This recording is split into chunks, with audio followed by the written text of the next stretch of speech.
Friends, welcome to the second part of my talk on Veer Savarkar. I ended part 1 with the deportation of Veer Savarkar from France back to India.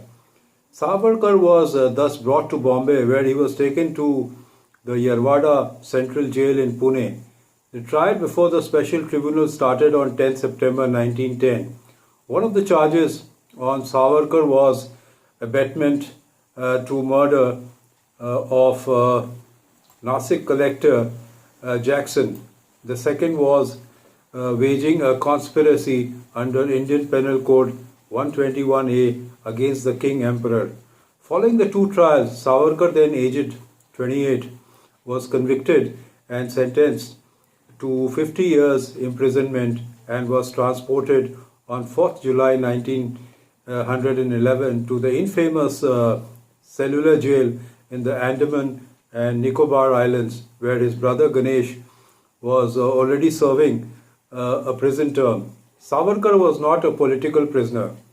Reunited, the Savarkar struggled in the harsh environment, forced to rise at 5 a.m. The task included cutting trees and chopping wood and working at the oil mill under regimental strictness, with talking amid prisoners strictly prohibited during mealtime. Prisoners were subject to frequent ill treatment and torture, as we all know.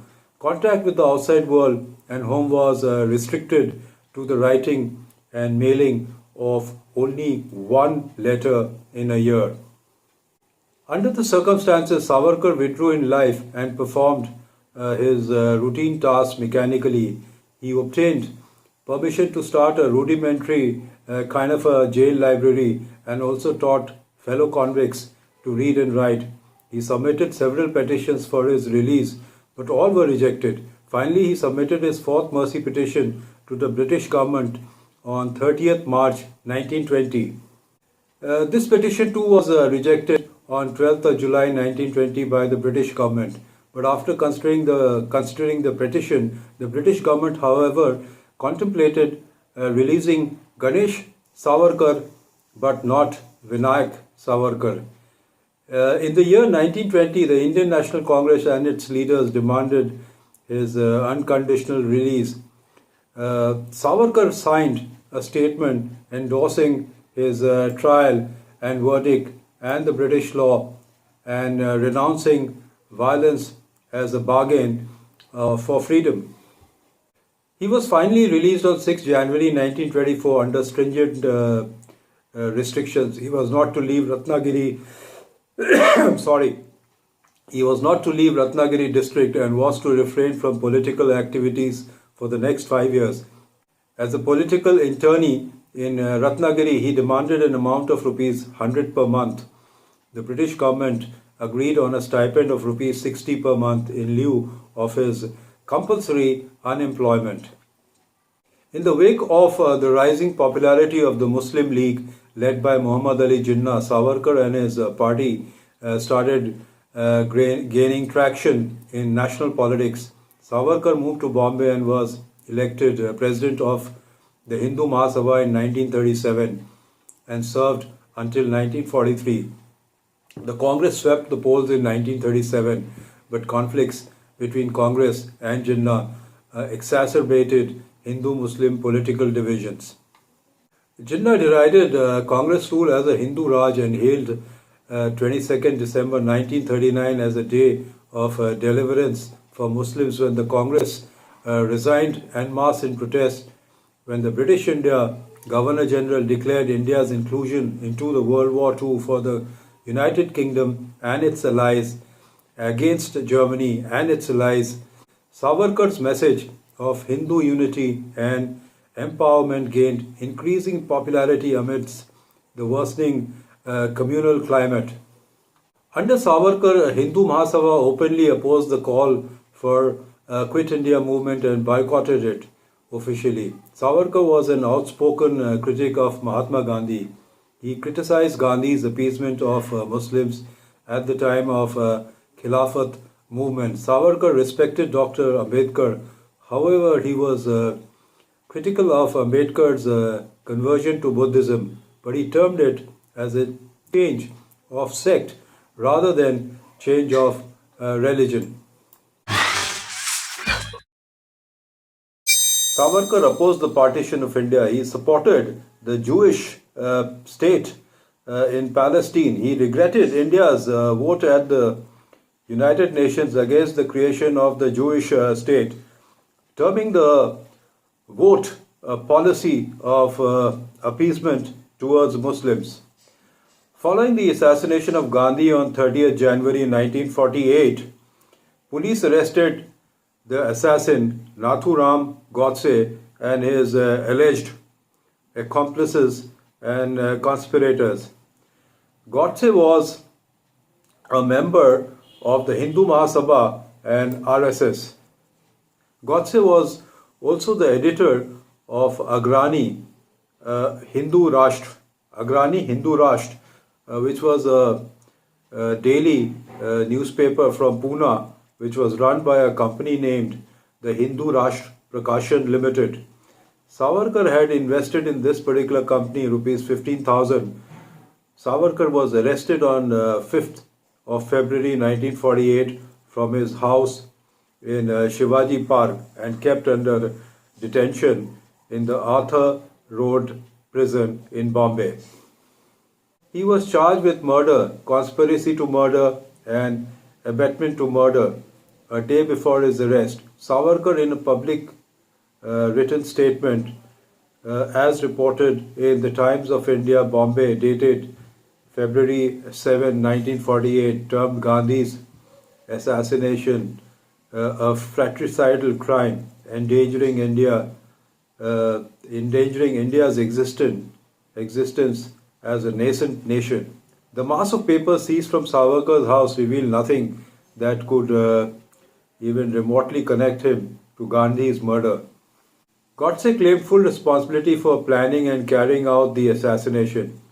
However, according to the approver, Digambar Badge, on 17th January 1948, Nathuram Godse had a darshan of Savarkar in Bombay before the assassination. While Badge and Shankar waited outside, Nathuram and Apte went in. After coming out, Apte told Badge that Savarkar blessed them. Apte also said Savarkar predicted that Gandhi's 100 years were over and there was no doubt that the task would be successfully finished. However, Badge's testimony was not accepted as the approver's evidence lacked independent corroboration, and hence Savarkar was acquitted. In the last week of August 1974, Mr. Manohar Malgaonkar saw Digambar Badge several times and in particular questioned him about the veracity of his testimony against Savarkar.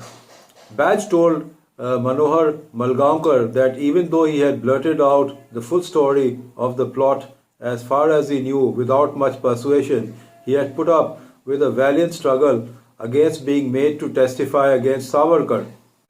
In the end, Badge gave in. He agreed to say on oath that he saw Nathuram Godse and Apte with Savarkar and that Savarkar, within Badge's hearing, had blessed their venture. Somewhere around 1964, under pressure from members of parliament and public opinion, the then Union Minister Gulzarilal Nanda appointed Gopal Swarup Pathak, MP and a senior advocate of Supreme Court of India, as a commission of inquiry to reinvestigate the conspiracy of Gandhi's murder. The central government intended on conducting a thorough inquiry with the help of old records in consultation with the government of Maharashtra. Pathak was given 3 months to conduct his inquiry. Subsequently, Jeevan Lal Kapoor, a retired judge of the Supreme Court of India, was appointed chairman of the commission. Kapoor Commission was provided with the evidence that was not produced in the court, especially the testimony of two of Savarkar's close aides, Appa Ramachandra Kasar, his bodyguard, and Gajanan Vishnu Damle, his secretary. The testimony of Kasar and Damle was already recorded by Bombay police on March 1948, but apparently these testimonies were not presented before the court during the trial. In these testimonies, it is said that Godse and Apte visited Savarkar on or about 23rd or 24th January, which was when they returned from Delhi after the bomb incident. Damle deposed that Godse and Apte saw Savarkar in the middle of January and sat with him in his garden. Meanwhile, CID Bombay was keeping a vigil on Savarkar from 21st to 30th of January 1948. The crime report from CID does not mention Godse or Apte meeting Savarkar during this time. Justice Kapoor finally concluded all these facts taken together were destructive of any theory other than the conspiracy to murder by Savarkar and his group. The arrest of Savarkar was mainly based on approver Digambar Baj's testimony. The commission did not re-interview Digambar Baj. At the time of inquiry of the commission, Baj was alive and working in Bombay. After Gandhi's assassination, Savarkar's home in Dadar, Bombay, was stormed by angry mobs. After he was acquitted of the allegations related to Gandhi's assassination and released from jail, Savarkar was re-arrested by the government for making militant Hindu nationalist speeches. He was released after he agreed to give up political activities, but he confined, or rather he continued addressing social and cultural elements of Hindutva. He resumed political activism after the ban was lifted. It was, however, lifted until his death in 1966 because of ill health. His followers bestowed upon him honors and financial awards when he was alive. 2,000 RSS workers gave his funeral procession a guard of honor. It was forbidden for Congress party members to participate in public functions honoring Savarkar.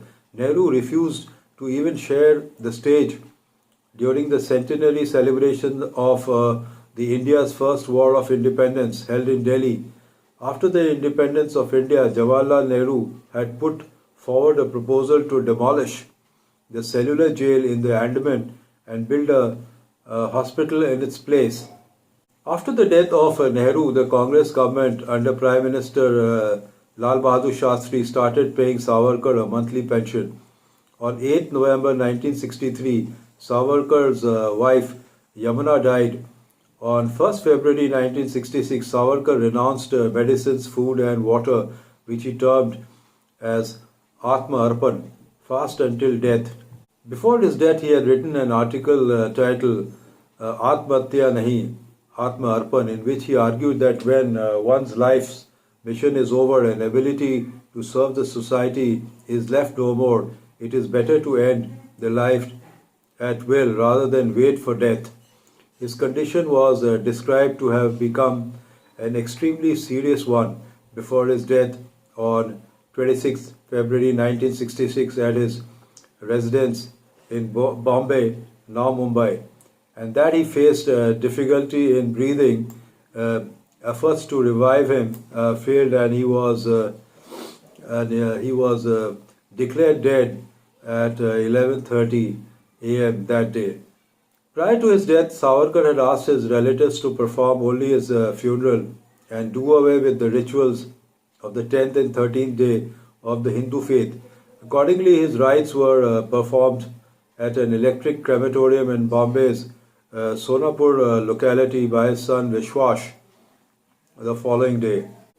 He was mourned by large crowds that attended his cremation. He left behind his son Vishwash and daughter Prabha Chiplunkar. His first son Prabhakar had died in infancy. His home possessions and other personal relics have been preserved for public display. There was no official mourning by the then Congress Party government of Maharashtra or at the centre. The political indifference towards Savarkar continued long even after his death, and it continues even now. Friends, I brought you this talk on Savarkar because of late there is a great thought gaining wind that Savarkar needs to be given Bharat Ratna. I have merely laid the facts, and it is for you to decide whether he should be given Bharat Ratna or not. And so, friends, that's all I have for today. Goodbye, and see you soon.